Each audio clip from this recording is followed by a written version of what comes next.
Say hello, everybody. Thank you so much for being a part of this discussion today.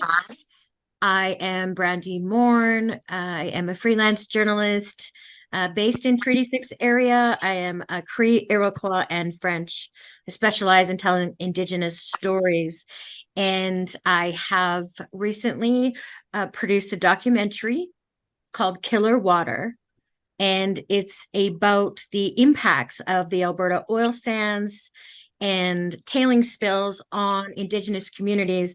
This documentary specifically focuses on Fort Chipewyan, which is downstream from one of the world's largest industrial projects.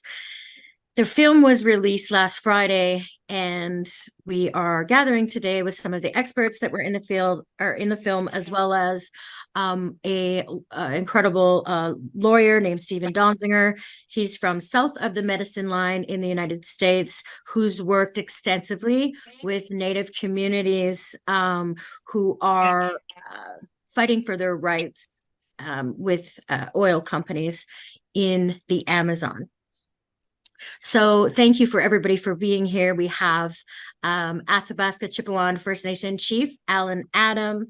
He is featured in the documentary. He's been in leadership for nearly 2 decades now.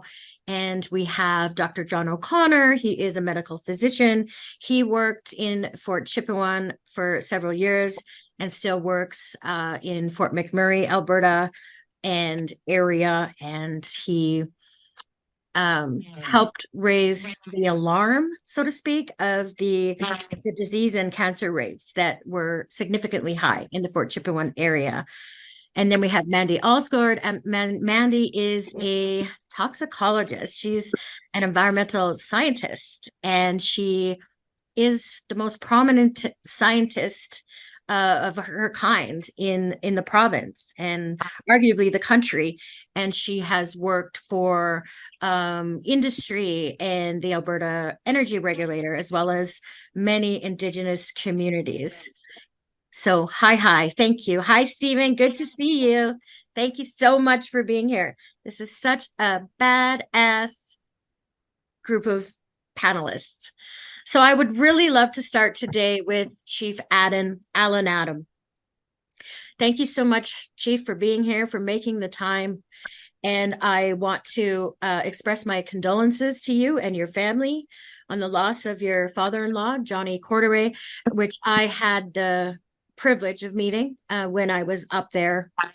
And he was healthy and joking and a lovely man who had just come from being in the bush, which was his love, which is what Chief Adam shared with us. And he passed away in October of cancer. So condolences to you and your family.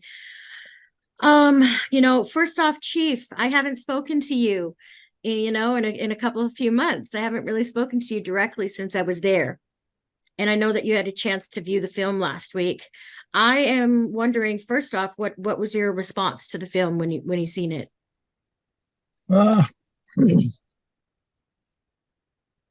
It brought out the anger, the resentment in regards to what's been going on for decades. It's probably been going on probably about 4 decades now. And looking back at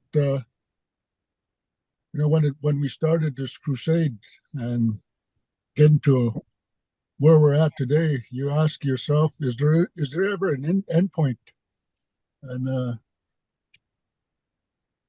it just gets worse and worse as we carry on. And it just goes to show that the people in the community do have concerns in regards to what's going on upstream from us. And we as leaders, we're worried about it, and we've questioned parties involved and everything, and we continue to question the authorities at hand in regards to what's happening here. And till today, ACFN hasn't got any answers in regards to what's going on out there, other than the fact that hidden facts are being brushed underneath the rug, and nothing's being brought out to the public. And one thing for sure, the Alberta energy regulators, their job is to inform the public when some kind of environmental protection order is being called out, and none of this is being done, especially when it comes to harmful water mixed with heavy materials and stuff like that that are unknown to the human body. And then you could tell from the community's point of view, rapid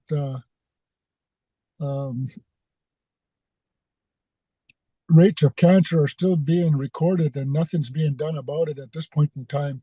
It seems like when it comes to the environment, there is no human health concern, and nobody wants to take the responsibility for your human health, and especially when it's coming out of Fort Chip. And then when you look at the blueprint and you start following downstream from there, and you could tell the rates of cancer is even going up downstream further than Fort Chip as well too. And all these have to be recorded and have to be taken down into consideration, because these things are happening all over the place, and they're happening to mostly Aboriginal communities downstream.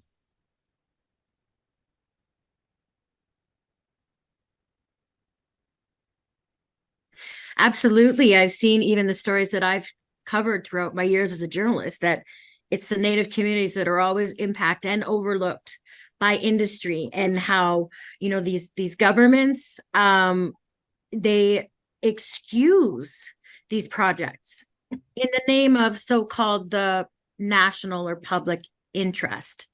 And so there were always communities that are made these literal sacrifice zones, and it's always the Native communities.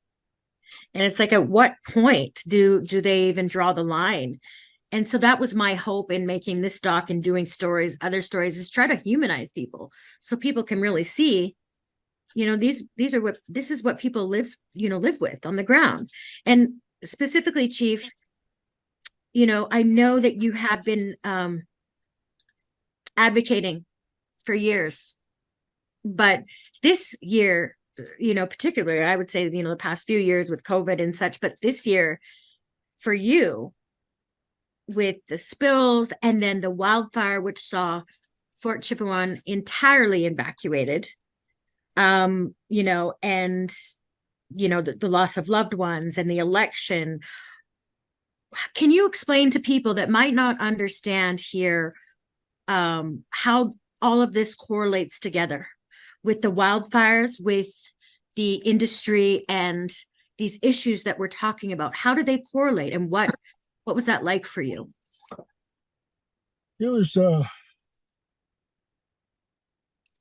was overwhelmed, I guess, in that regard. When you take a look at, in the early spring, when we had to deal with the report of the spill that was happening into the tributaries that led into the Firebag River and also into the Athabasca from Imperial's Curl site, and the AER had covered that up. And dealing with that situation, and from bringing it out into perspective and everything, and then having the wildfire occur in the community, and just 2 kilometers from the community at the airport. And we had to change gears, and first time ever, the community has been evacuated from Fort Chip. And it was very tough on the leaders. You just don't want to go through that again, and I know that in my earlier terms, around 2008, 2009, I had mentioned in a documentary once that we would become environmental refugees due to climate change. And when I raised the issue back then about climate change, everybody was saying, Chief Adam, you're crazy to talk about climate change, because there's no such thing as climate change. And I gave bold warning that climate change was coming, and it is happening, because it's happening in our own backyard. And we, as traditional land users, we see it happening on a day-to-day basis from what's taking place in our area. and the transformation of scenery and water and everything and stuff like that, and the drying up of the moisture content is not there anymore.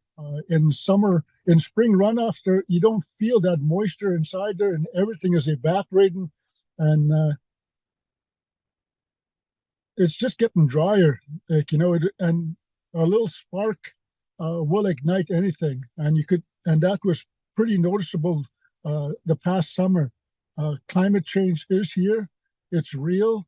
It's alive, and it ain't going nowhere. And we live in the world's largest complex of an industrial movement right now. And there's nobody at the helm, I could say, because the Alberta Energy Regulator has failed to protect the communities that are downstream, and failed to warn the communities of potential contaminants coming down the river when they are the ones that issued environmental protection orders. Hi, Chief. Thank you. I'm going to come back to you. I have more questions for you. Dr. O'Connor, so you brought up concerns a couple of decades ago already. Yep. About different, high rates of cancer, rare cancers and disease that you were seeing. And then you were reprimanded by the Physicians Association, investigated for raising undue alarm. And then you were, what would it be called? You were resolved of that. Vindicated, yes. But I mean, you were seeing this a long time ago. You talk about it in the film. Now we're in 2024 almost, and we're talking about this. We're talking about these tailing spills. You said, when I interviewed you for the film, you said, you know what? I wasn't surprised at all. This is ongoing. You said these spills have been ongoing. This was just another incident, even though it was alarming for the public to find out and understand. But since then, you have done a lot of research into what's been happening and connecting it, right, to medical issues. Can you speak to that a little bit? Yeah, Brandi. I started going up to Fort Chip almost a quarter of a century ago, almost 25 years ago. Wow. And when I went into the community, the first few visits, I was vetted by the elders, which is a process that I understand clearly now. But I listened to their descriptions, their traditional knowledge descriptions of the changes in the environment that they'd seen in the 10 to 15 years prior to me coming up, which was astonishing. The story was so consistent across the board. And then I started to find the amount of pathology that I did, the cancers and the autoimmune disease that exist in the community. A population of 1,200 people, the majority of which were traditional, living off the land and the water. And I questioned, where could this be coming from? And, at the time, and still, Health Canada is responsible for on-reserve health. So this had been an issue for a number of years before I came to the community. I just documented and brought it to light. And I questioned the origin of it. And so historically, going back to the mid to late 90s, there have been recommendations by scientific groups, federal and provincial and university-based, based on their analysis of the downstream environment and what was happening upstream. There have been strong recommendations and suggestions for baseline health studies to be done of the human population. Completely ignored. Twice in the 90s, then in 2009, when the Alberta Cancer Board confirmed rare cancers and higher rates of cancer in Fort Chip, they recommended it as well. 2014, University of Manitoba did a study of the community, and they strongly recommended a health study. Nothing has been done, but in the meantime, going back to your initial question, these latest spills highlight what's been going on, like Alan said, for decades. These tailings ponds that line the river are designed to seep and leak into the groundwater and the surface water. If they didn't, and this is Alberta government and industry's evidence, the dikes that keep these tailings ponds intact would collapse. So this noxious water in these tailings ponds, which contain class 1 human carcinogens, as well as fish and wildlife carcinogens, have been seeping and going downstream for well over 40 years. So the latest spills are just the tip of the iceberg. Yeah, and so what, as far as you know, what have been the reasons why any of these recommended health studies by, scientists and health professionals, like why have they not been done? I believe because industry is being protected. Governments, provincial and federal, do not want to know the truth. Wow. It came close to having a health study after the Alberta Cancer Board confirmed in rare findings, rare cancers in Fort Chip in 2009. There was a scientific team struck to look at putting together terms of reference for a health study. And we met. I was invited to be part of that team. We met for a year, put together terms of reference. And at the end of the year, the chair of the committee, who was himself a physician from Calgary, working in Fort Mac at the time as the medical officer of health, he insisted a clause. He inserted a clause, but he insisted that this clause be inserted, that industry should be part of a management oversight committee. Wow. Study of Fort Chip. Leadership in Fort Chip totally rejected this. They rejected the idea of industry being part of it. As one of the chiefs said back then, this would be like the fox, could be like the fox looking after the hen house. So that was the closest that it came. The government, of course, walked away when industry was not accepted as being part of the management committee. But astonishingly, with all the recommendations, with all the independent findings, with the traditional knowledge especially, which has been completely ignored, and industry's own admission, supported by government, that these tailings ponds are designed to leak. Mm-hmm. They're designed to this toxic water to get into the layer of the river where fish spawn. This is so. When you consider that, like for instance, the findings of traditional knowledge keepers in Fort Chip of the deformities in fish, the fish with missing parts, and I was there a year and a half ago, and I just went to one fish camp. I was only there for 2 hours, and out of that catch that they had been fishing all week, and out of this one catch that they brought in of like 50 fish or something, there was 2 deformed ones that I witnessed. And so I found that alarming, but apparently that's kind of normal around there. I was stunned. And this was part of the traditional knowledge that I was made privy to when I started going up to Fort Chip in 2000. So these deformities and anomalies in fish downstream, obviously, if you've got toxins in tailings ponds, and among those toxins are a group called naphthenic acids, and among other impact, naphthenic acids are hormone disruptors. So fish are being born, they're formed and being born with these deformities, and they get into the food chain. And of course, traditional Fort Chip, eating fish and subsisting off the land, is it any wonder that illnesses abound in Fort Chip? And governments just have washed their hands. They've paid lip service. They've raised their hands to their face. Oh my God, we have another spill. All the time realizing the spills that have been happening for decades are monumental compared to the latest spills. At one point, I was calculating just a few months ago that from a fraction of the 19 tailings ponds that are line the river, that the seepages and leakages amount to an Exxon Valdez disaster every week, one a week. Which kind of disaster? The Exxon Valdez, the Wow. tanker that went down off the coast of Alaska over 20 years. Every week, yeah. And so, what about this? Yes. So, Mandy, you are an expert. You're a toxicologist. you know, can you explain this from your point of view? Now, from what I understand and from what you told me when, you know, when I interviewed you in the doc, that there's human health studies that are only done initially and in relation to the environment, and then nothing else after that. And there are chemicals that aren't even tested for, that they're not looking for.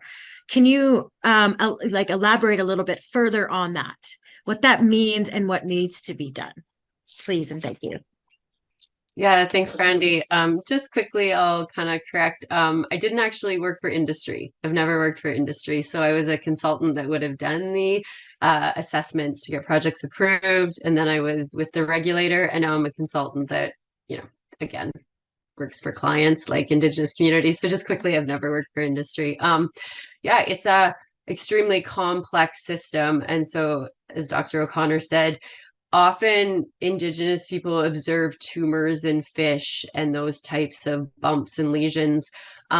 When we do ecological risk assessments, so when you are doing an assessment and applying for a project, there's a lot of modeling and predictions in that assessment. One component is the ecological risk, and the other component is the human health risk. And both of these are done quite detailed and in depth. However, ecological risk assessments do not consider cancer. They don't consider that chemicals can cause tumors and cancers in animals. So that's not an endpoint they look at. But in the human health risk assessment, they do look at cancer.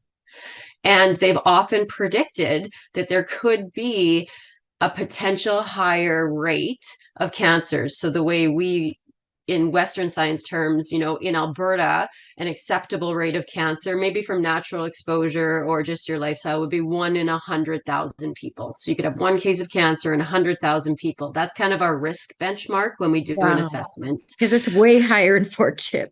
Yeah. And so that's the thing. So when they do these assessments, that's the risk benchmark, 1 in 100,000 people, and they use an incremental lifetime cancer risk to predict that. And almost across the board in these EIAs that industry have completed to get their projects approved, elevated cancers have been a potential risk. Then a project gets approved and we move into the monitoring phase.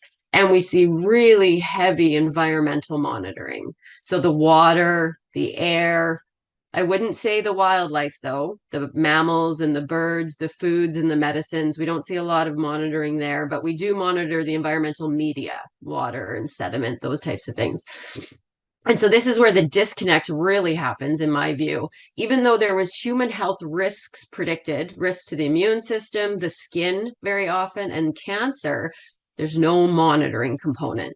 Alberta Health doesn't step in and support the Alberta Energy Regulator in developing a human-focused monitoring program. Health Canada doesn't step in. Indigenous Services Canada now, First Nation Indigenous Health Branch, all these different provincial and federal health regulatory agencies, they kind of sit tangentially on the outside and hear about these things, but they're not looking at an approved monitoring plan or a monitoring plan that industry is submitting and making recommendations about how to actually monitor, to understand and assess potential risks to the downstream communities or any member of the public, really. And so, you know, this kind of gets back to that conversation. We have the most stringent environmental regulations in Canada. I would agree. We have very stringent environmental legislation. You know, the Canadian Environmental Protection Act, Alberta's Environmental Protection Enhancement Act. These are very robust pieces of legislation.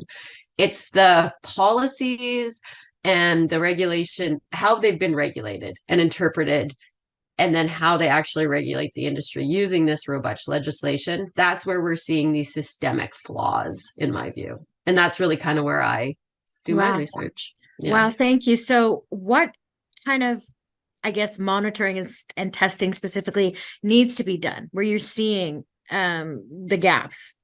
What needs to be tested for that's not being done? Yeah, so I would say you'd need to go back to the original human health risk assessments that were done in those project applications and look at the single chemicals or groups of chemicals and the health effects in humans that were predicted. And then you would have to work with health agencies, medical doctors, different groups of experts to design those monitoring programs. And so, Alberta Health, through the Primary Care Network, puts out the community profile in the Wood Buffalo region. And they themselves are reporting that through doctor's visits and the health statistics, that there are higher rates of cancer in the Indigenous populations in the Wood Buffalo area compared to Alberta populations.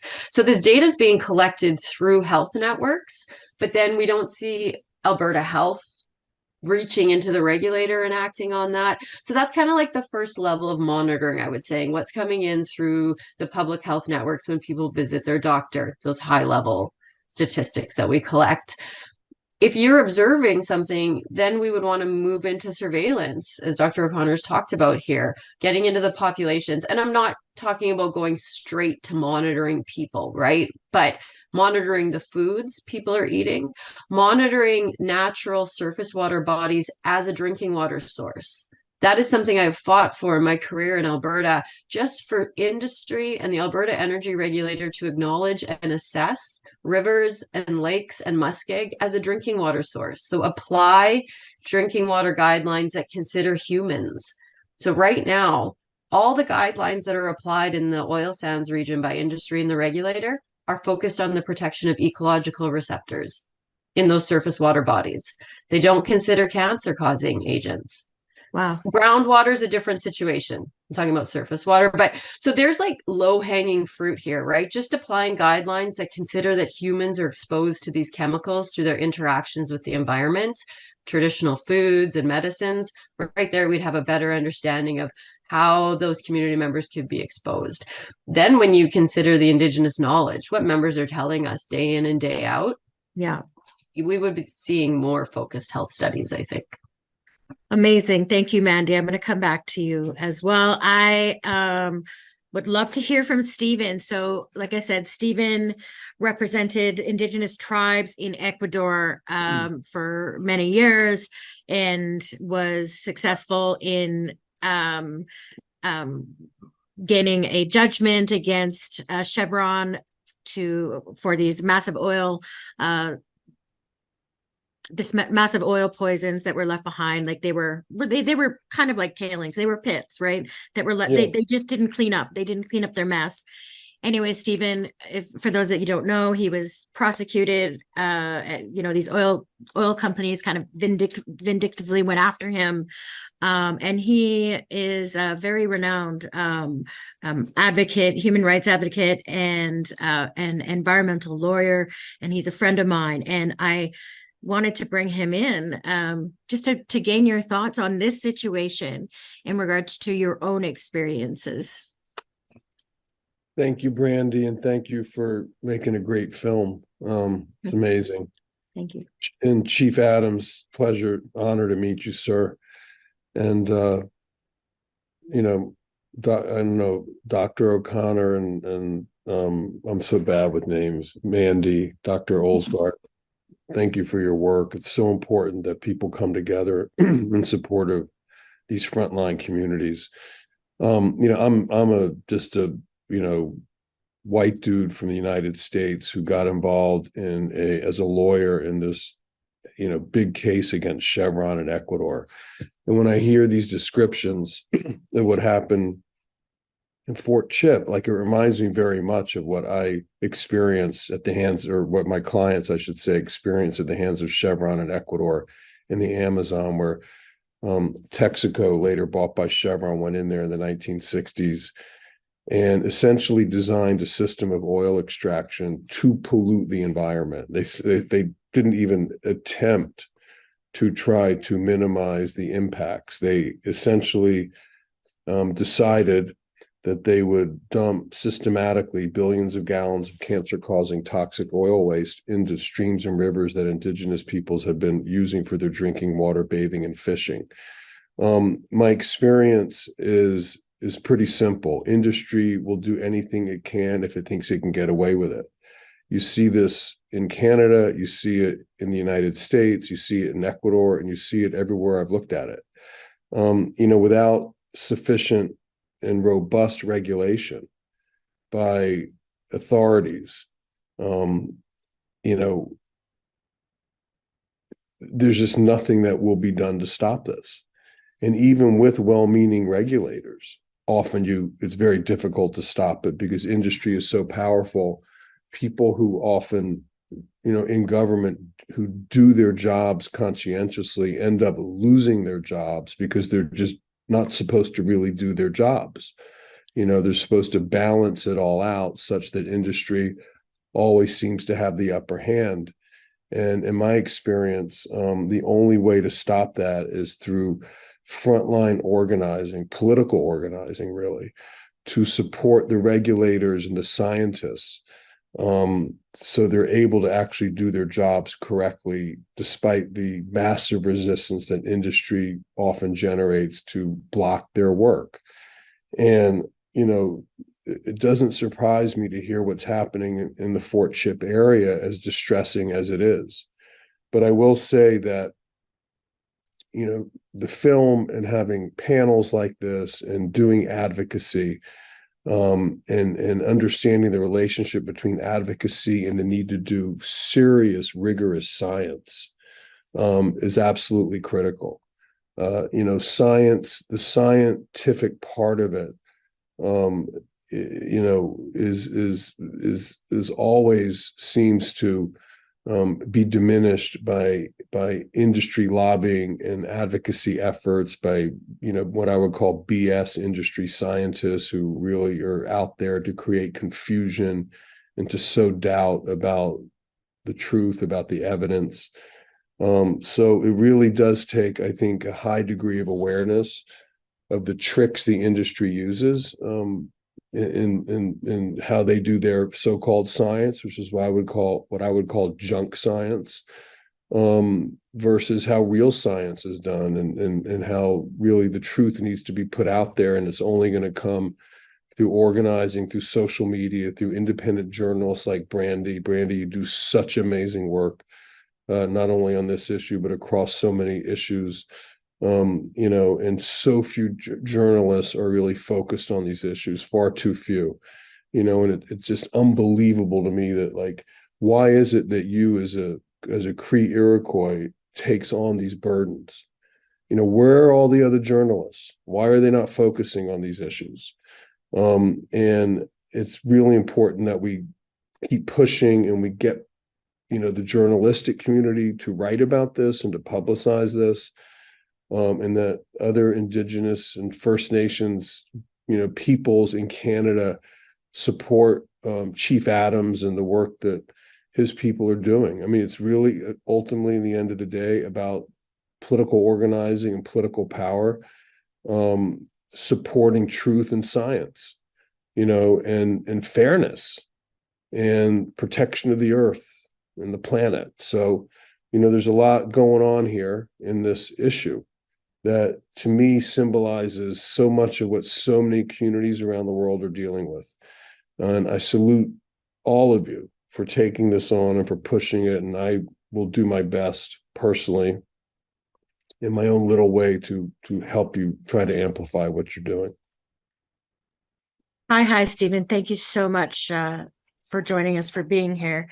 And Chief, you've been kind of in this on and off, and you told me specifically when I was interviewing you in the film, you said, they could be giants and walk all over us, but you take out their knees and they will fall.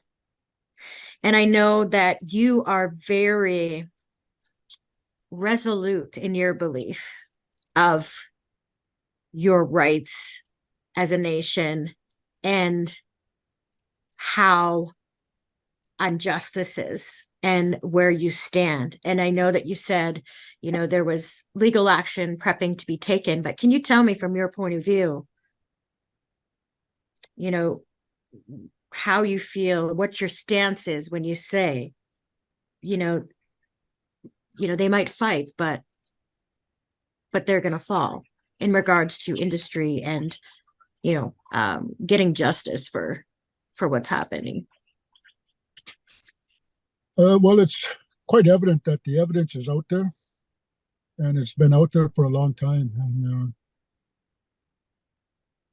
when people say,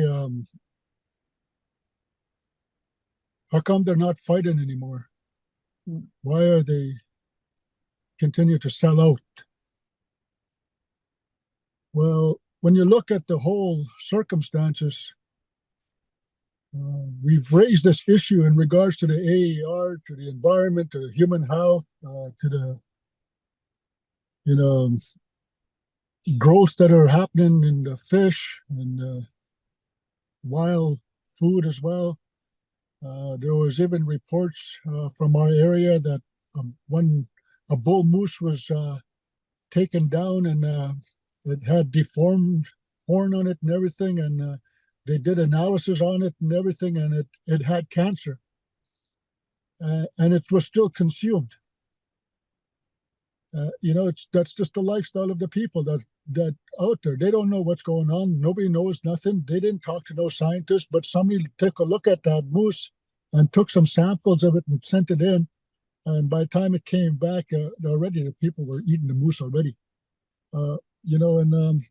This is continuing.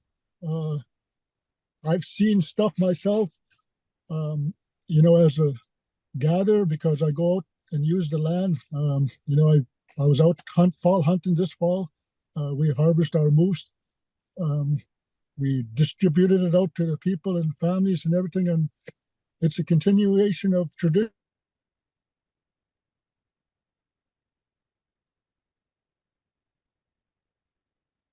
Is that me or Chief that's frozen?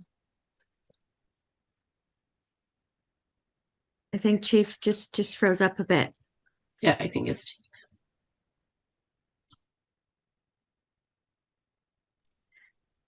Yeah, so we'll just wait for him to come back. Sometimes that happens. So yeah, I mean, it's all connected, and sometimes it's like, okay, is it a choice between keeping tradition and culture alive or your health, and ultimately in Native communities, your culture and your tradition is intertwined with everything that you are as a human being. So it's like stripping away of that. And Dr. John, I see your hand is up. Go ahead. Yeah, it is interesting. One of the comments that was made after the Alberta Cancer Board report came out was that the community of Fort Chip was of great concern, but the sample size was too small to be considered significant. That's one way of using statistics to push your point of view and your agenda. Very frustrating, totally inappropriate, for the community of its location and what it's exposed to. My wife were up in Yuvik in March of this year at the Denny Water Summit. We're up for a couple of days and listened to communities that had come from across the far north, like accessible by boat, by fixed wing, but their evidence, their traditional knowledge, and some white man's knowledge as well, pointed to findings that they were getting in their own communities, their own little small sample sizes. Again, too small a community to be considered it to be considered a problem. If we all banded together, all these communities, including Fort Chip, we would no longer have a small sample size. So basically, they said they don't matter because they're only community of 1,200 people, is what you're saying. Exactly, and also, the fact that they're Indigenous. If this was happening south of Edmonton or south of Red Deer or south of Calgary, it wouldn't have happened. Yeah. Absolutely. Yeah, I agree. Mandy. Environmental racism at its worst. Mm-hmm. Yeah, I just want to interject. There's no doubt in my mind there's environmental racism happening in this region. Statistically, it's very difficult to significantly prove an increased cancer rate in a small population.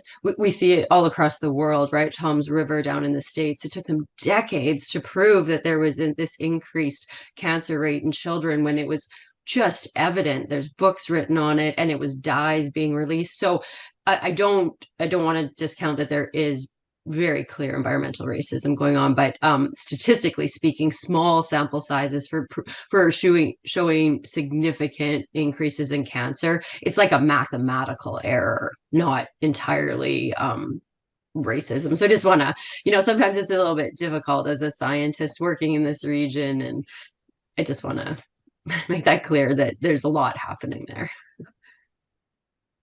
Hi, Mandy. Thank you. So, Chief Adam, I just wanted to follow up. So so we know that there's been another spill, like they're not calling it a spill, it's a release of, water from one of Imperial Oil's containment ponds from, it's used as runoff and different things, but it was over the sediment guidelines, and that was released last week into the Muskeg River. Again, another failure. And it's not just one company that's doing this. We focus on Imperial Oil because it was where these significant releases happened last spring. We know that Suncor had a major release within that time period, and that these things are ongoing. But Chief, this is something that you're living with all the time. Right now, we're talking about it, and it's in the media. But what's going on behind the scenes? I know that tomorrow, the AER is speaking to the Environmental Committee again in Ottawa, and apparently Lori Pusher at first refused after he was called up to go and testify to them again, and he had to be summoned by the governmental committee to actually go, and that's happening tomorrow. I don't really know what's going to happen. They're going to be questioning the AER after it absolved. It absolved itself in September of any wrongdoing in regards to following protocol to notify communities, even though it apologized.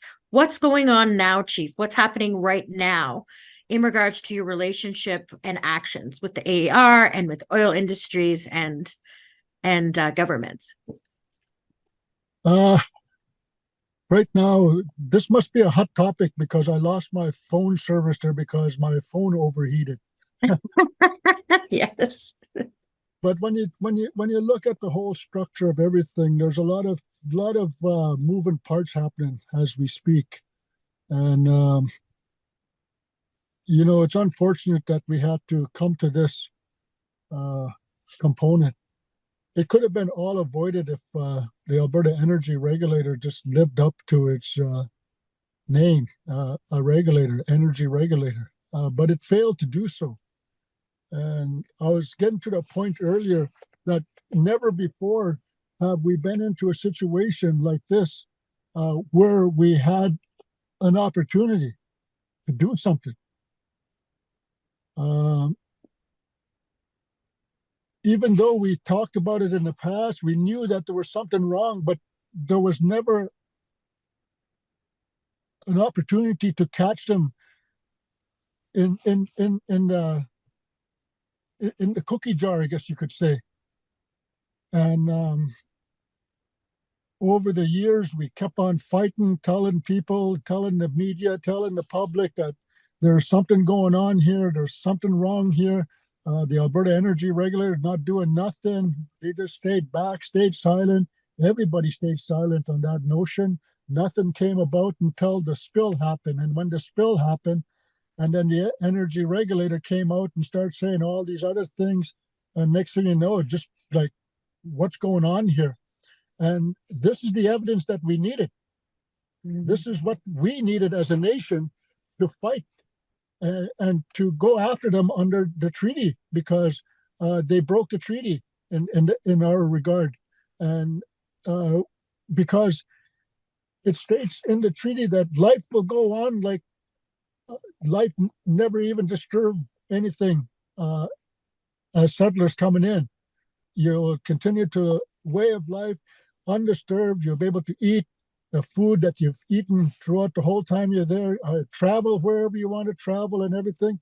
All these are playing into effects into our community and everything. And now we got the Alberta Energy Regulator. We caught them. We got them for negligence, poor response. We got them for anything. And that's when I said to you earlier, you said it yourself. They may be giants, but when you take out their knees, they're going to fall. And it's too bad that the Alberta Energy Regulator is going to fall this time because of poor mistakes that have been done that they should have carried out and did it properly.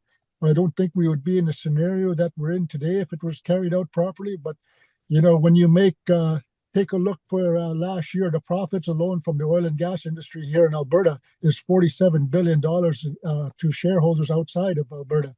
So you could tell the stakes are high here in this region, and it's not going to get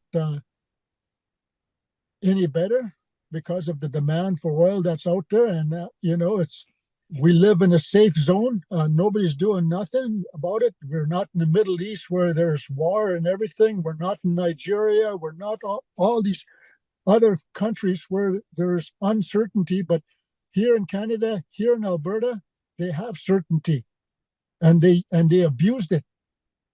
They abused it for their own power, for their own will, and they forgot about one thing. They forgot about the people that live downstream. And we, the people, live downstream. We are had enough, and we're going to do something about it. And I guarantee you, man, I'm quite 100% sure that the Alberta Energy Regulator will have a Christmas gift before December 25th coming to them from the Athabasca Chipewyan First Nation. Yeah, I get that. So, Chief, can I ask you, and I think this is kind of the consensus out there, that the AER is in bed with the governments as well as industry, and they're supposed to be separate. Can you comment on that? They've always been together.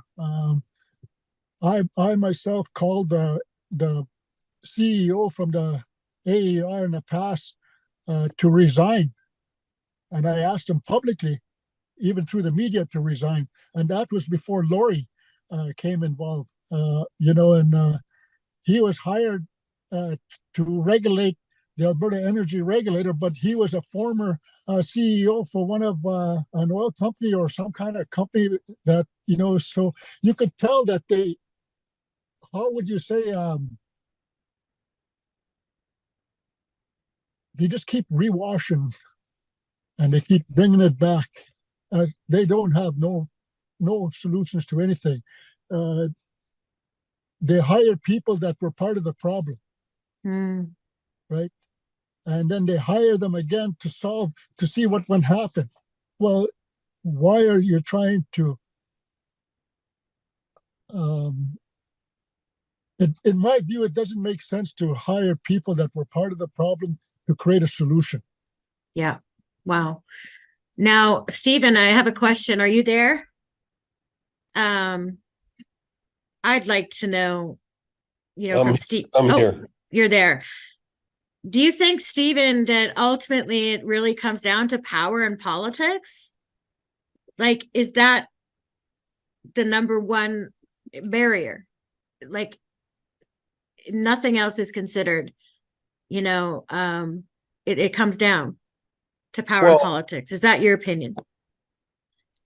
There's a lot of factors. I do think, though, that the issue of politics, political structures, and political power tends to get not integrated with the legal and scientific strategies enough.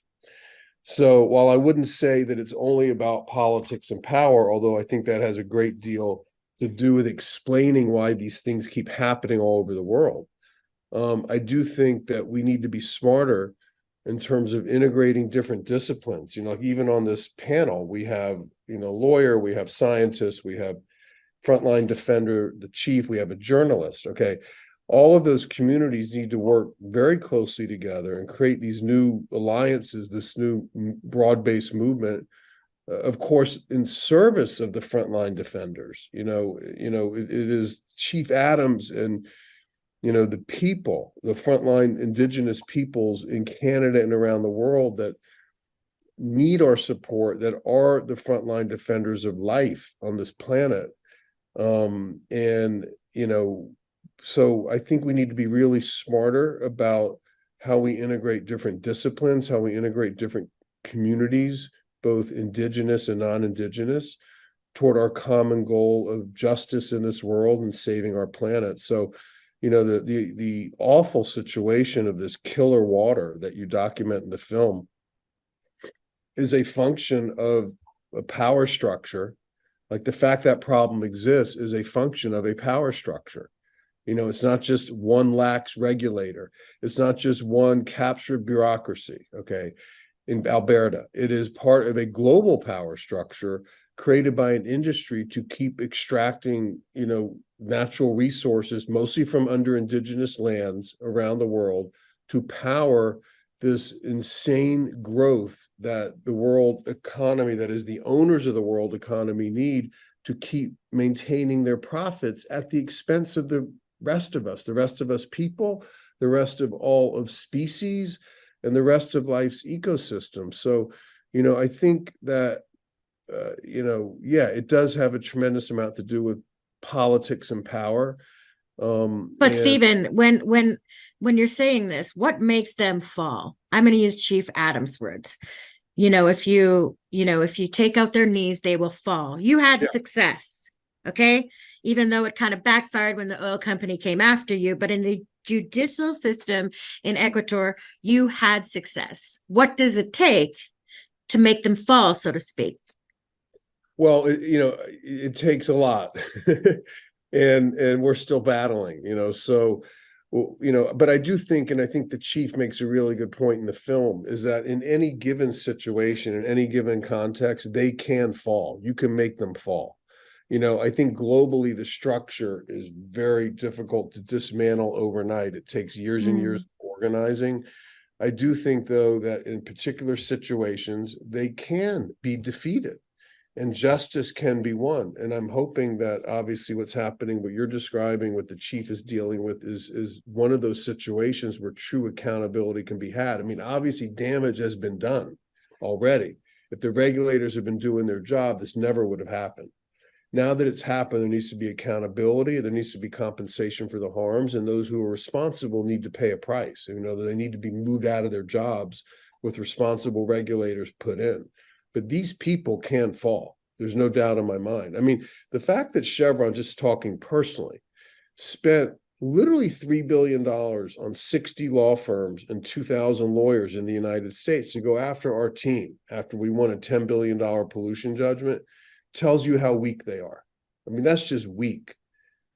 I mean, how they perceive themselves as being really under threat and facing enormous risk.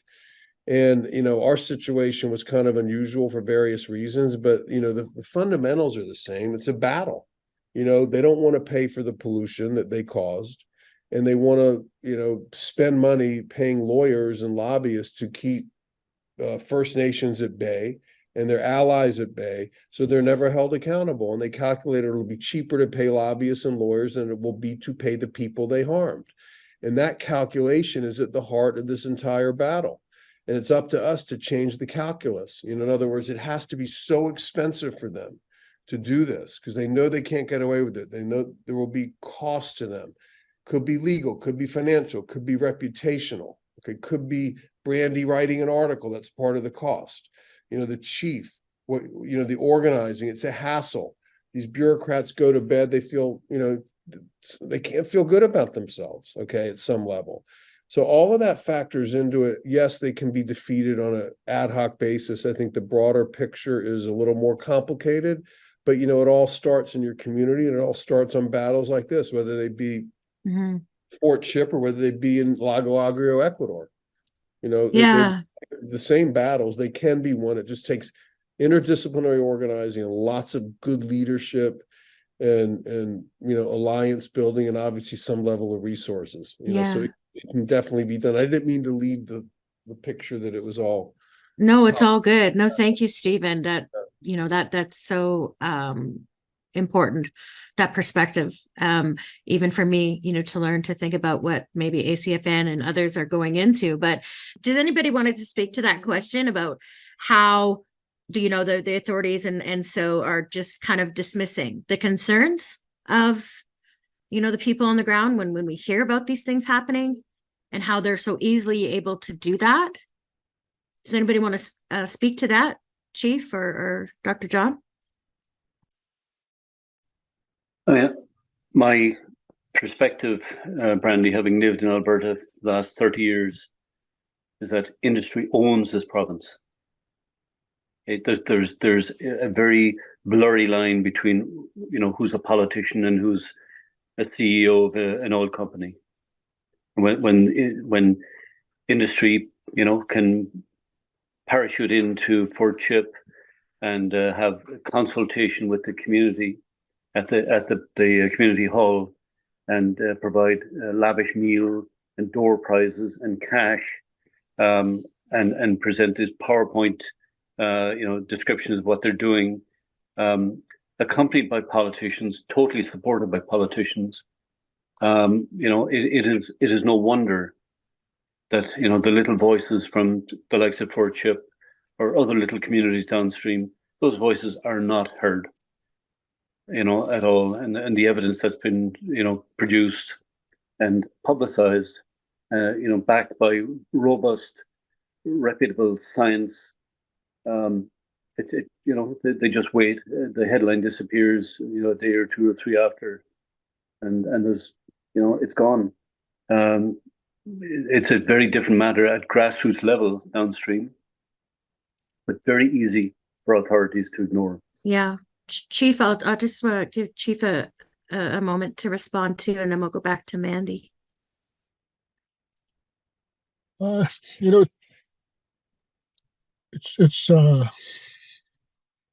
a challenge, when you look at all these things and everything, and as a leader, you have to look at all sides and everything, and you got to do the proper analysis to do what's best for the community. One of the things that I always look for, and maybe Mandy could answer this one, or Dr. OConnor, with all the damages that are done already within the region, is it repairable?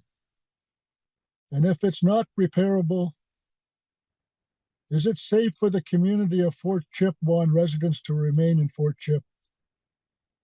Or do we have to pack up and become environmental refugees? I think that would be the most prominent question that could be answered here today. And if that could be answered, then we will determine what's our fate from here.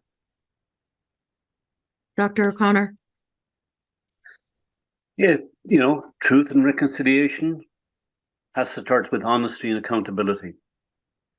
And if a start was made in Alberta along those lines, and an admission of the harm that's been caused by industry, and an undertaking to put a moratorium on the development or the maintenance of these tailings ponds, that would go a long way towards mitigating the damage, or at least preventing issues from happening in the future.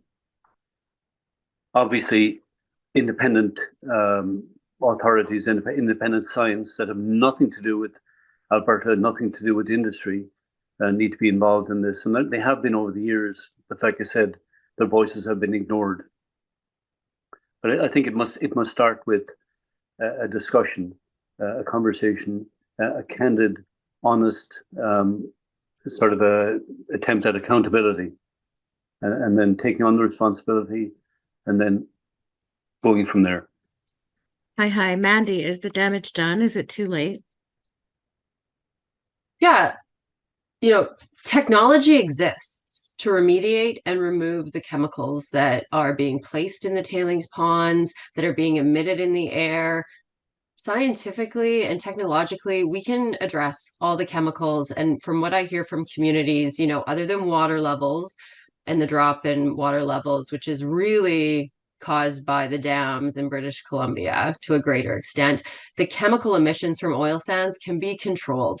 but it is all about dollars and cents and stakeholder profits. So until we see that shift in society and pushing for it, and a regulator that's requiring oil sands to clean up, we're in the situation we're in. And I can't speak for any individual member, but I know what I hear from members. I'm in Fort Chipewyan all the time. And so that situation is not going to change until we see either the federal government step in and require these technologies to actually be used to remove the chemicals that could be causing harm, and the studies that tell us. So, Chief, to be honest, we need to see the studies. I do independent research with your community, with several other communities. We're trying to fill the gap, but we're this small group who recognizes this and is seeing this. So, you know, if we can get these larger groups, the money behind us, a true regulator that's looking at the data being provided to them and then making real action. You know, like when you have leaking tailings ponds, there's a requirement to remediate groundwater that's been contaminated. This is done in every other sector, every other energy sector. But the oil sands is a money-making business. We had the CEO of Suncor come out and say, they're getting back to the fundamentals.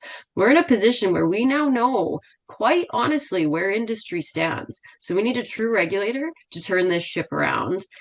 What I was going to show you, to me, this speaks volumes. You don't need a master's in toxicology. This is the surface water. This was the industrial wastewater report that Imperial sent to the AER. Everywhere you see yellow is an exceedance of a guideline. Wow. That's the approved water that's released daily, continuously. Wow. So this is just the approved. This is the approved. So when you see an incident that was a higher concentration, add more yellow. Turn that yellow red, because it's actually over a limit, even higher. This is what's acceptable on a daily basis from 43 approved releases, 36 of which release. That's surface water. That's not even talking about tailings ponds. This is what the regulator receives, their scientists review, and they are good scientists, I believe, who are technical experts in their field. But to make a decision, they need support of the leaders within the Alberta Energy Regulator, the management. And that's where we find industry is having a say at stopping decisions. Absolutely. Anyone can speak to this. You know, we go to the groundwater issue. This is what was submitted by Imperial. One of the 2 monitoring wells off-site. So you can see that elevated naphthenic acids in that red box. Go to the far right-hand side. Yeah. That's been increasing since, you know, arguably 2017. So I don't say it lightly when I say they knew that tailings pond was leaking. Something was changing in the environment. This is Imperial's own reporting to the Alberta Energy Regulator years before the Environmental Protection Order. And I'm not doing this to scare people. It's not a fear tactic. This is what Alberta Energy Regulator receives monthly, annually, weekly, daily from industry, from oil sands operators. And they are allowed discretionarily to make all decisions on that. We don't see it publicly. I had to request these reports from the regulator, independently review them. That takes some education experience. But, you know, anyone can read this and say, I have questions. And then when you hear what communities are telling us about what they're seeing changing on the land, to me, that's when the story became inexcusable and inignorable as a consultant, as a scientist. Wow. I couldn't do my job ethically working at the regulator because I couldn't follow through on the decisions that I knew that needed to be made. So what needs to be done specifically in this instance? Is it the health studies? Is it, you know, like the reporting, the regulating? Mandy, can you break it down for us in like layman's terms from your standpoint with seeing these graphs and this information? What needs to be done? I feel like Stephen could be better here, right? Like I sit from a position where we're in a province that is so divisive right now. If you don't support oil and gas industry, you are an enemy of the state. Like it is the language we see coming out of the Premier's office and pervading into every decision being made. As a scientist, I actually can't even figure out how to navigate it. And, you know, I've had to take time off recently just to understand if I maybe knew what I was doing. Like the gaslighting scientists in this province are experiencing right now is real. And it's hard to walk the line and keep doing what we're doing, because what's right and wrong, what's black and white, like it's very difficult because industry is so well organized, and their lobbying effort, they do studies. I read that study and I come to a completely different conclusion than those scientists. The study might actually be quite robust, but how it's been interpreted, and then how COSIA or CAP or registered industry lobbying agencies then move that through Pathways Alliance, it is so concerted. As a single scientist, I actually can't answer that because I don't know anymore, but I know what I'm looking at. And I know we have an issue with chemical exposures in that region. So I don't know, Stephen, if you can add to that, like how to move this forward. Yeah. And he did speak to that. And then I had a question, like, okay, so these health studies, somebody that's watching, had wondered, what is the estimated costs and lengths for these health impact assessments and these studies? Like, what are the barriers to getting them done other than industry not wanting to be found out? Well, industry controls the flow of money in this region, whether it's to scientists like me often applying for something, or paying the regulator's levy, or putting in for the liability, or working with communities through agreements. Like, I think this is all pretty well known that industry controls that flow of money. And so even when we're proposing to do studies, they have the ability to vet those and be like, well, remove this component, do this. Not always, right? We go for grants and research as well, but yeah, how feasible is an independent study? Is it a matter of, resources, or? Yeah, for sure. There's independent scientists who do this type of work, right? Like, I'm an independent consultant. I can take contracts from whoever has the money to fund them, right? And so you need a group of independent consultants which are willing to do this type of work and maybe publish a study and results that might be in opposition to a study that came out from a different researcher, right? Like, you have to have that space to be able to speak to it. And, thankfully we are in Canada. We have the space. If we were in a different jurisdiction, it could be very different to speak out as a scientist. Like, I still feel fairly free to do that. But so you need scientists who are willing to take that stand. I'm one of the only independent toxicologists that doesn't work for large consulting firms that supports industry. There's a handful in the region, right? And then you have to find contaminated groundwater, like contaminated hydrogeologists who doesn't work for the big industry consulting firms, right? So it's a lack of resources, I think, to get the work done. It's a lack of funding for this independent work. And then you have communities who, Chief, maybe you can speak to it, people just want to live. They didn't take on the job of fighting big industry so that they can go about their way of life. Like, does everybody want that? Like, hunting season comes, members are like, fine, Mandy, we'll meet with you, but we're meeting out in the bush, right? Like, people just want to live. Yeah. So it's a really complex, I think there's a lot of factors, Brandi, but yes, it's absolutely possible to do these studies. Science is there. Science and technology are not limitations to anything we're discussing here today. Can I have a quick word on that? Yeah. So first of all, Mandy, thank you for that.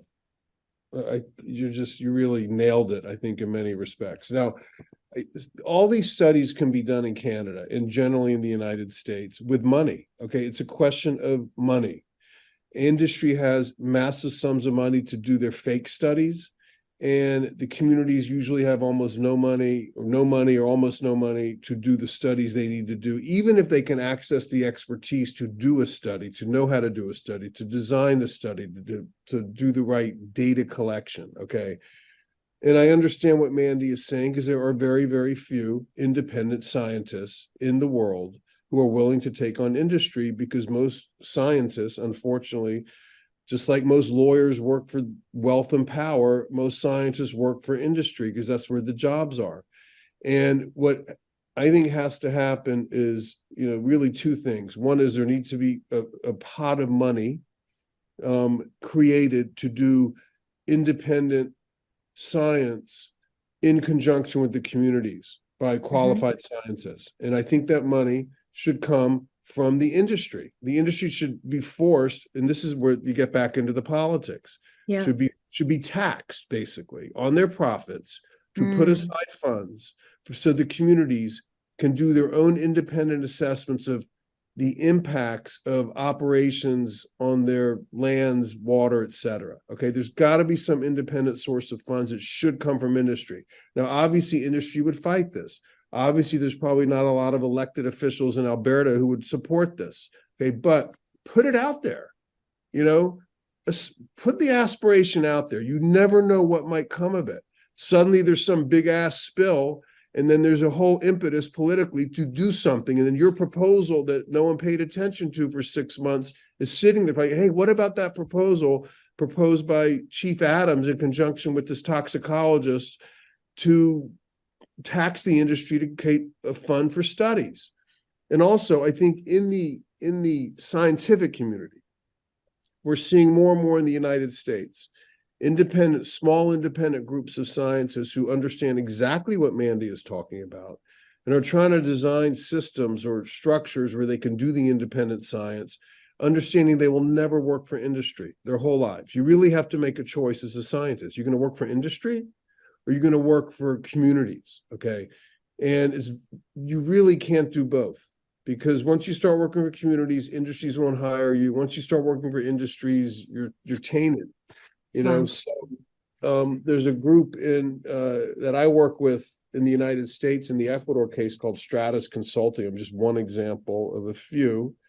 They had like 75 scientists, and they did almost all their work for municipalities, you know, and they worked for the communities of Ecuador once we got funds to pay them. I mean, it wasn't as expensive as, you know, scientists who work for industry. But I also found that these are the best scientists. You know, a lot of the industry scientists, the scientists that Chevron used to try to create doubt and to do all sorts of what I would call BS science, were really second, third-rate scientists from like really marginal programs. But they were more than willing to sell their souls and whatever little expertise they had for political purposes. They really were political scientists. I mean, they were on the other side. You know, they would use their studies or their non-studies, or they designed the questions in such a way that they knew the answers in advance. And they would use them to help industry. And then Chevron's PR machine would put out their study, see, you know, this is a new study, blah, blah, blah. But then you'd look at the study and realize it was completely flawed on 1,000 levels. So it's really important, I think, to find resources, to put out a proposal to tax the industry to pay for independent science, and to organize so the communities, Chief Adams knows the available toxicologists and independent scientists that can help. And they don't necessarily, by the way, have to be from where you are. They can be from the United States. They can be from Ontario. They can be from Nova Scotia. They can be from British Columbia. You know, science is science. And these people, many people are willing to travel to do the work to give people like Mandy support. Hi, Stephen. Chief? Brandi, when it comes to these issues in regards to some of the stuff, you know, you got to take a look at what the Athabasca Chipewyan First Nation and other First Nations are doing in regards to the area. We have our own community-based monitoring program that's up and going, which is funded by industry. We collect the data on the water issue. We start taking collections from animals as well too, as they're being harvested, just to get a collection and to get the numbers that we're out there telling everybody that there's something wrong here. Not only to that, just recently, probably within a month or so, we've just introduced a new policy for the nation, and it's a water guideline policy that if industry and government doesn't meet the threshold of safe drinking water for our community and for our members, then you know, we're going to question everything. And it's a game changer for industry. It's because we as a sovereign nation, we have the ability to create laws to protect our own people. And it states that as long as we don't create policies or laws to protect our people, the governments will create these for us. Mhm. So now we went beyond that point, and we're totally not reliant on the government, both federally and provincially. We're doing this on our own. We're putting our own guidelines in place, and we're saying that in order for you to get approved, you have to meet our standards of water level. And if it's not at our level, then it does not get approved, and we have to do something about it, and we have to bring it to that state of mind. And that's probably going to be another game changer in light of everything that's going on. And we developed that water policy in light of what had happened over the last year and years past. So this is one of the things that gives us more sovereign rights as a nation, because under treaty you had to be a sovereign nation to sign treaty. And when we signed treaty, we were a sovereign nation back then, and we had our own environmental laws, we had our own governance laws, and we had our own space about where we have to go and travel at all times. And today, now we're just secluded to one area, and the environmental component is way out of whack. There is no conductor at the helm. We got a ghost train going out of control. Oh, yeah, I didn't know about that policy, Chief. That sounds incredible. And is that come into effect like immediately, or how does that work? Once we get this thing and everything, then we're going to send notifications out that these are going to happen. And, I got to take it to our team, Lisa, the, DLRM team. I think Mandy might have been involved with it as well, too, to develop all these things. And we're doing these things from our own perspective and from our own nation. And we're doing it with our own funding and all these stuff, because not only do we want to walk the talk, we want to do it and make sure it is get done, because we're tired of relying on government, and we're tired of relying on industry to make things happen for us. Wow. And then, these initiatives, as well as the lawsuit that I understand is coming. It's not like the lawsuit's going to fix anything immediately. These things take years, but there are initiatives like these policies that you're developing, right? That is going to help. It's going to help our nation, yeah. I would love to see like that when it comes out, and a copy of it, because that must be pretty, like your nation. How often is that done that you know of? This would be the first one done in that regard to environmental policies for the protection of water and all these other things, and it's just one of many that would probably keep coming down, because we know our rights. I've said it before in the past at public meetings and in our own meetings, that if we ever wanted to get anything done, we would have to create our own constitution. Out of that, we have to create our own laws and everything and stuff like that. So we're working on a constitution, and out of the constitution, we will develop our own environmental laws, our own health laws, and everything that goes with it and stuff like that. So it's basically a start, I guess, in some way. Even if it's a little small start, it's a start that we're doing something. And that's something that industry and governments or whoever, like, they have to adhere to, like that, because of your sovereignty as a nation, and you're creating those laws and policies. Yep, they have to, because it's our law, and it's our guidelines. And if they don't meet the guidelines, and if they exceed the guidelines, then there'll be damages reputed to it. Wow, that's interesting. That's pretty cool. Mandy, did you want to speak to that? Yeah, I just want to say thank you, Chief, for bringing up that project. It's a great example of how communities and First Nations and sometimes Métis communities are bringing the science that we're talking about here to the regulator. So that project specifically is called the Water Quality Criteria for Indigenous Use. Took us 4 years, almost 5 years, And because we saw independent scientists like myself, and I have a team of other scientists, Dr. Thompson and Dr. Thomas Dick, that I worked with. So water quality experts, social scientists, human geographers, to actually work with ACFN and a few other nations to understand how communities use water, rely on water, their rights tied to water, how it supports their lives. And then we developed the criteria to protect those. Their water use categories consider drinking water, traditional plant medicines, foods, and then you have guidelines, criteria that protect those uses for surface water and sediment. We're doing the same thing for terrestrial ecosystems, so soil, forest, the animals and the birds and that. So moving those things forward, but these criteria are more stringent than anything government will have ever required industry to use, right? So like Chief spoke to, it's getting it into policy linked to rights and moving it forward, because this is what it takes to protect human health. Humans are not distinct from the environments that they live in and rely on, and especially in these communities. And it is available. It's on ACFN's website. It's a huge report, hundreds of pages, thousands with the appendices.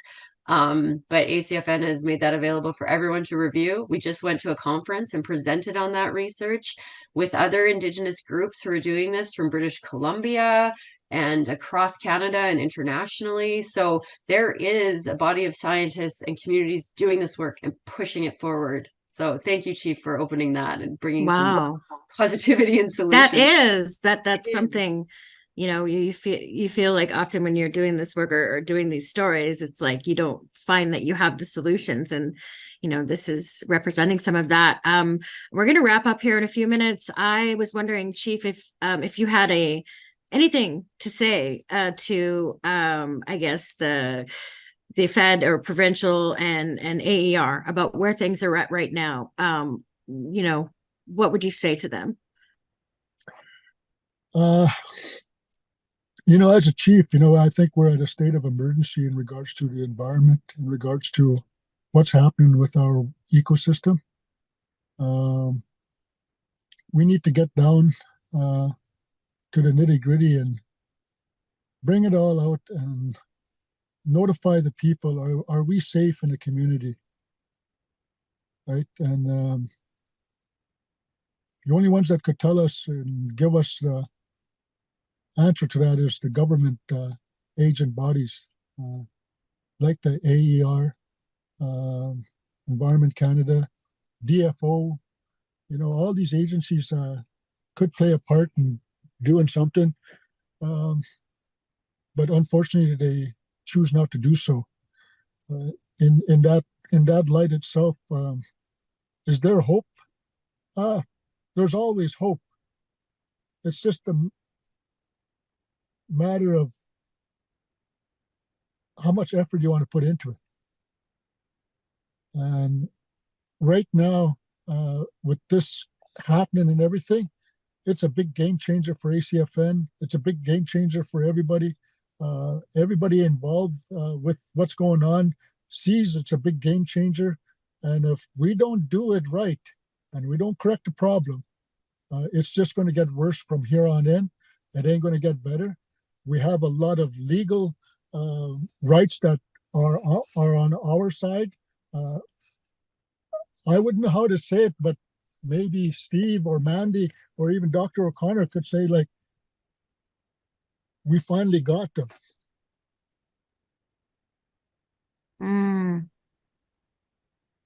Hi, Chief. Stephen? Wrap up words, respond. Well, let me just say, I'm talking a lot, but there's a lot I don't know as well. And the things I said on this panel, I really say with great humility and respect for the chief in particular and the other panelists. But I do think, the monitoring program that the First Nation is doing in Fort Chip is really significant. I mean, that's the basis for information that can really be used with the support of scientists who can help interpret it to really raise a lot of hell, with these regulators and call them out. and really capture, I think, the more support around the nation of Canada. Like I've seen this a lot. I mean, I'm down here and I haven't traveled for a bunch of years, by the way. Chevron took my passport. Otherwise I'd be up there visiting if I could. I really mean that. But it seems to me there have been a couple of instances in recent years where First Nations have captured the imagination of the whole country. I think the Wet'suwet'en to some degree with the and internationally, yes, and internationally, and I think this film is the basis, I think, to really project this out much further. So, there might be ways for all of us to think about strategies to do that in light of the film, in the light of the opportunity that the film offers. Just a second. So just saying that the chief, one of the people that work with the chief have said that they're showing the film during one of their sessions at COP in Dubai. So I don't know how big of a difference that'll get. I know that that'll get to, these officials that they're giving information to at COP, but I think it really does need to get to a wider audience in order to create that grassroots awareness and pressure. Is that what you're saying, Stephen? Yeah, and I would say, yes, I am. And I would say two other things, which is, can you see me? Yeah, there I am. Yeah, I can see you. Yeah. So the other thing is think big. Okay. It's just as much energy to go to the Premier of Alberta as it is to the Prime Minister of Canada. It's just as much energy to go to the Environment Minister of Alberta as it is to the Environment Minister of the whole country. And if Alberta is so captured by industry, I think we ought to consider strategies to go outside Alberta to get pressure back into Alberta, because this is embarrassing, for a country that purports, at least in its rhetoric, to care about First Nations. This is not good. And I think that again affords opportunities. And in other words, there's never really a problem or a resistance that is out there that doesn't have some major opportunity in it to try to flip the frame and really advance what you're trying to do. So now, having said all that, it's easy for me as an armchair person in the US to say all this stuff. You folks are doing the actual work. I am highly sympathetic to what Mandy said. Like, people just want to live. Like, it's not your fault they did this. You just want to live as your people have lived for millennia, So why is it on you that you have to deal with this shit? Why is it on you that you have to listen to a guy like me say you need to organize, politically? Why is it on you that you got to find scientists and money to do the studies? So it's hard, and I get it, and I am nothing but sympathy, but I'm telling you, these people, the chief is right. They can be slayed. They really can. And, how it gets done, I'm not really sure. There's a lot of good ideas. The chief probably knows best. The monitoring program that you're doing is phenomenal. I'm really happy to hear about that, because that can be used to parlay into something more. And I'm willing to help to the extent that I can. So I just, I don't know what else I can say, except I have tremendous respect for all of you folks, starting with the chief and all your colleagues and the scientists and Brandi, it's amazing what you're doing to raise the profile of this issue. And let's just see where it goes with the film and what kind of opportunities that might create. Yeah. Hi, Stephen. I'm again grateful of your time to be here to share your expertise and your perspective. I just had one more quick question for Chief, and then I was going to give Dr. John a wrap up. So, Chief, I'm just wondering, so how are other First Nation leadership in regards to this issue? I know that you're on the Treaty 8 Executive Council, I believe, and do you know, is there any unified front to support these kind of issues? Again, we have focused on Fort Chip, but Fort Chip is not the only community that is experiencing this up there. But is there anything going on politically within the Assembly of First Nations or within your treaty area? No, there's nothing in that regards going on other than the fact that, business as normal. I could say this for a fact that, you know, I've been elected official chief for 16 years, and I've been a council for 4 years. So I've been in council 20 years, and I'm going into another 4-year term. And I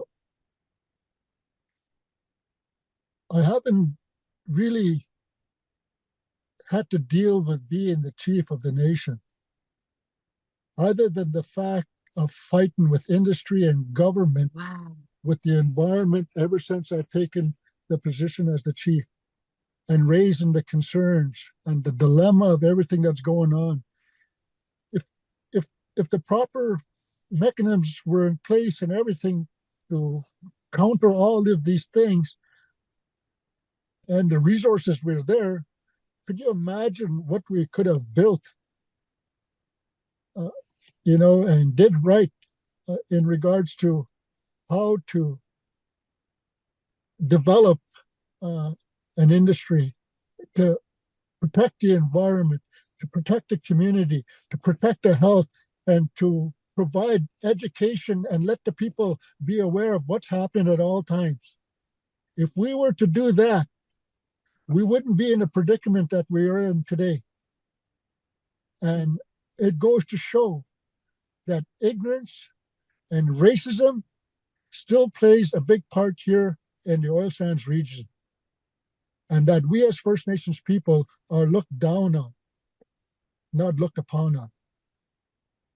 And that's going to change. Wow. And any word from, I guess, the MP or follow up from the Premier's office or anything? I mean, I know it's kind of early in regards to response to the film, but I find this ironic that, you know, COP28 that's happening, the Alberta government is sending a delegation of 150 to go and tell the world that everything in Alberta is fine, nothing wrong. And we are sending a delegation of probably 4, and we're also sending some of the footage and documentaries and stuff like that down there.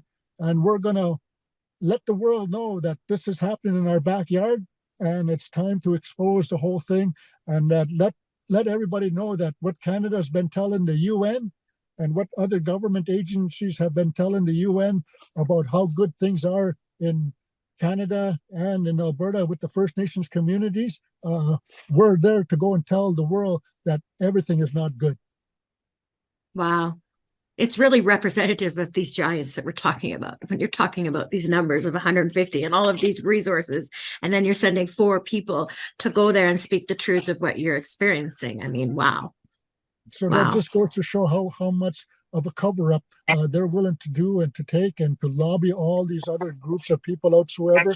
But we will make a note on this, and it's time that we do what we have to do. And I've always said it before, we have to go to the UN and expose Canada for what they are, and we have to expose Alberta for who they are. Hi, Chief. Thank you. And then Dr. John. As Mandy and Stephen have said, this is a very complex situation. About 12 years ago, myself, my wife, and Andrew Nikiforuk, a legendary environmental journalist, were invited and participated in a Scandinavian venture through Nordic Greenpeace to publicize what's happening downstream. We actually were given shares in Statoil to be able to address their AGM, their shareholders' AGM in Stavanger in Norway, about 2010. And we got actually a topic for debate.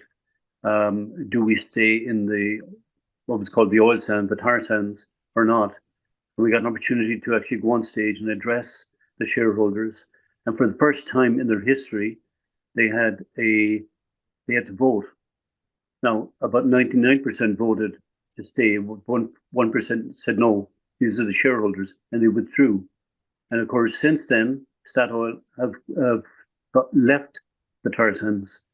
So I think, you know, going abroad and revealing the story, informing people, educating people, just with the honest, real picture of what's happening at a grassroots level, that is so important. 2008, we had a call from Richard Rockefeller. Richard Rockefeller was actually a family doctor in Maine, but one of the Rockefeller family. I was living in Nova Scotia at the time, and we were back and forth. So he set up time to meet us in Nova Scotia. Flew his plane into Yarmouth, Nova Scotia. We sat together for half a day. He'd been up to Fort Chip because of the issues that were highlighted a couple of 2 or 3 years before, confirmed what we'd found. And after listening to us, he said, John, he said, don't stop what you're doing. You're on the right track. And this is coming from Standard Oil, the Standard Oil family. So there's awareness. You know, there are bureaucrats and CEOs who I'm sure can't sleep at night. Once the information is out there, once people realize what's happening, you know, that is so important. It's not the only thing. Like I said, the picture is very complex. A few years ago, Syncrude put pressure on the MCFN chief regarding their CEO. Their CEO had gone around the world publicizing what was going on for Chip. He said, this will have implications for your nation if you don't rein in the CEO. So unfortunately, the CEO had to quieten down, but to illustrate how powerful they were, Syncrude cancelled 2 contracts that the MCFN had on site, just to show that economically we hold the purse. And that unfortunately is the issue. There's no other show in town. If it wasn't for big oil, what would Fort Chip look like now? It would be a healthier place. You know, that's another of the complexities of this issue. We must continue to talk and to publicize and to answer questions and just spread it as wide as we can. Thank you. Well, hi, everybody. We're going to wrap up now, but I just want to thank each and every one of you for participating in this discussion. I, respect and admire your knowledge and your experiences and your input into this. And I just pray that, injustices such as this one that we're discussing, the toxins and the corruption that's happening to Fort Chipewyan, that this is addressed. And my dog wants to make an exit appearance. So I'm going to wrap it up and say hi. Go watch Killer Water. Stay tuned. I will be following, the nation of Fort Chipewyan. I'm going to follow them from here as we go to COP. Thank you, everybody. Thank you. Thank you. Thank you so much for watching the Real News Network, where we lift up the voices, stories, and struggles that you care about most. And we need your help to keep doing this work. So please tap your screen now, subscribe, and donate to the Real News Network. Solidarity forever.